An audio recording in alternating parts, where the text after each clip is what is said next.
Let me take you back to 1827. A British soldier named James Lewis was tired of army life. He left the army and decided to follow his real passion, traveling and exploring. He even changed his name to stay under the radar. Over the next 2 years, he wandered all across India and finally reached the Punjab region in 1829. There, he stumbled upon the ruins of an old city. He had no idea how ancient it was or which civilization had built it. But being a history lover, he carefully wrote notes and drew pictures of what he saw. These drawings are still preserved today. Little did James know, he had discovered the ancient city of Harappa, a city that had been lost for thousands of years. Almost 100 years later, in the 1920s, more information came to light. John Marshall, the director of the Archaeological Survey of India, ASI, worked with Indian archaeologists to study Harappa. They realized it was over 5,000 years old. Around the same time, another ancient site was discovered on the banks of the Indus River. This city had many human skeletons and was called Mohenjo-Daro, which means Mound of the Dead. As excavations continued, more ruins were found. Together, these ruins revealed a mysterious and advanced civilization, which we now call the Indus Valley Civilization. Today, we know a lot about this civilization, and students even learn about it in school. But two big mysteries remain. One, their language, we still cannot read it. Two, how their civilization ended, what caused such an advanced society to vanish. Let's dive into their fascinating world. The Indus Valley Civilization existed during the Bronze Age in areas that are now Pakistan, Afghanistan, and northwest India. So far, archaeologists have found over 1,400 sites, with 900 in India alone. Only a few civilizations existed at the same time, like the Egyptian, Mesopotamian, and Chinese civilizations. Among them, the Indus Valley Civilization, Egyptian, and Mesopotamian civilizations are considered the oldest human civilizations. Many people think Mesopotamia was the first civilization. But in 2016, researchers from IIT Kharagpur and ASI used modern dating methods and suggested that the Indus Valley Civilization might be as old as 8,000 years. Evidence of farming settlements dating back to 7,000 BC was found in present-day Haryana, India. From 7,000 BC to 5,500 BC, there were small farming communities with pottery and agricultural tools. This period is called the pre-Harappan phase. Urban planning and city development began only after 5,500 BC. By 2,600 BC, the cities were highly advanced. People built multi-story brick houses, all using standardized bricks of the same size. Every house had its own toilet and bathing area, and cities had drainage systems, public wells, footpaths with trees, and even dustbins for trash. In terms of urban planning, some of these cities might have been more advanced than modern Indian cities. Despite all this, we still cannot fully understand them because their writing remains a mystery. Over 4,000 artifacts have been found: stone slabs, copper plates, and seals, all with symbols of their language. Historians call it the Indus Script, and over the last 100 years, many attempts have been made to decode it. But we still don't know what these symbols mean. Now that we know how the Indus Valley Civilization was discovered, let's explore their language and amazing cities. One of the biggest mysteries is the Indus Script. Over 4,000 objects like stone seals, tablets, and copper plates have been found with symbols carved into them. But despite many attempts, historians still cannot read their language. Here's what we do know. First, the direction of writing. Unlike English or Hindi, which are written from left to right, the Indus Script was written from right to left. We figured this out by looking at cramp symbols on the left side of inscriptions. Just like when you write in a notebook and run out of space, the letters get smaller and crowded. That's what happened here. Second, symbols with animals. Many inscriptions have symbols of animals beneath the text. You'll see elephants, tigers, bulls, and sometimes a unicorn-like creature, maybe imaginary. But why were animals always paired with writing? No one knows for sure.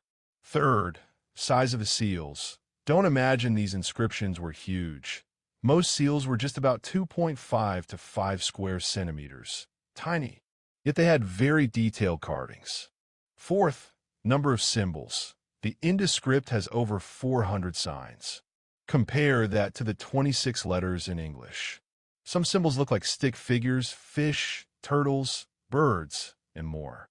Because there were so many signs, historians think the script was logosyllabic, meaning each symbol could represent a word or a sound.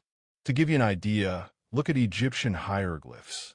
Each symbol in Egyptian writing represents a sound. For example, a vulture might stand for a leg for B, and so on.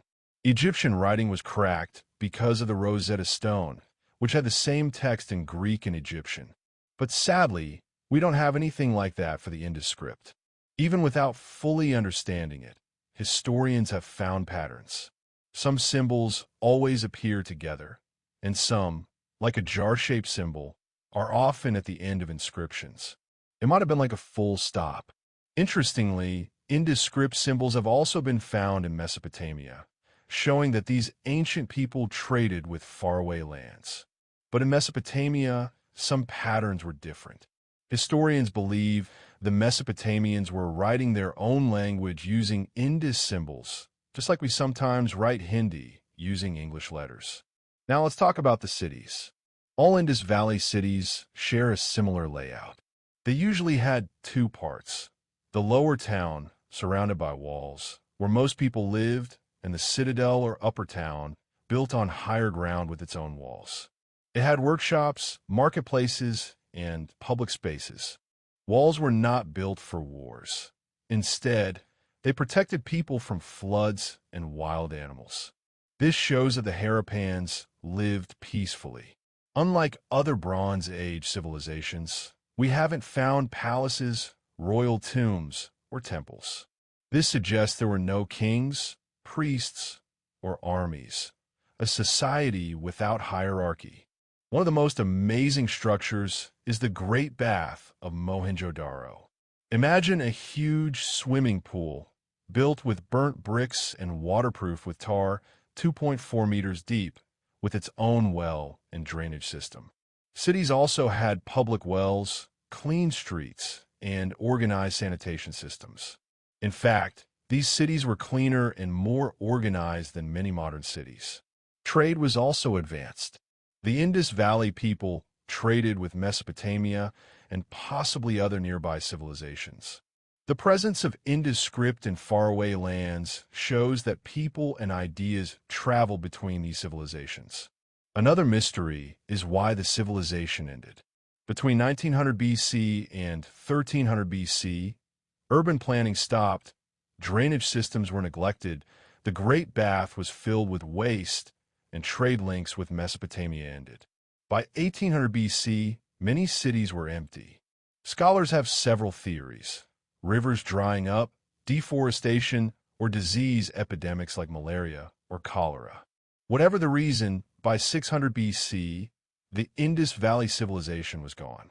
The cities were buried underground. New civilizations rose, and the memory of these people was almost lost, until James Lewis rediscovered Harappa in 1829. Let's peek into everyday life in the Indus Valley Civilization. The people were farmers, traders, and craftsmen. They grew wheat, barley, and cotton, and raised cattle and goats. Many people made pottery, jewelry, and tools. They even had cotton clothing, which they spun and dyed beautifully. Homes were well planned. Most houses were 2 or 3 stories high, made of standardized baked bricks. Each house had a toilet and bathing area, and a drainage system carried the water away. Streets were straight, lined with trees, and they even had public dustbins to keep the city clean. One of the most famous buildings, the Great Bath, shows how important cleanliness was. It wasn't just for bathing. It might have been used for rituals or ceremonies. Public wells ensured everyone had access to clean water. The cities were clearly organized and advanced, almost like modern cities. Trade was another key part of life. The Indus Valley people traded beads, metals, and pottery with faraway lands like Mesopotamia.